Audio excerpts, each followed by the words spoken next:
เสียดสีกัน ยังก่อน ฮะ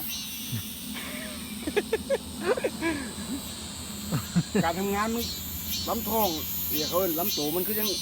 ห่างงูห่างกระดิ่งนะประมาณนี้แหละ เรียนมาสิ เท่าที่เรียนมานะเป็นบ่อย แล้วในกล้องทุกคนเห็นโอ้นี่ โอ้ย เพิ่นเรียนมาว่าซั่นมันบ่ได้เอาปากห้องฉันเอาท้องห้อง วิดีโอเลย ห้องดูเบิดมือมาสู่ เคยเห็นบ่เอาจับใส่กระป๋องไหม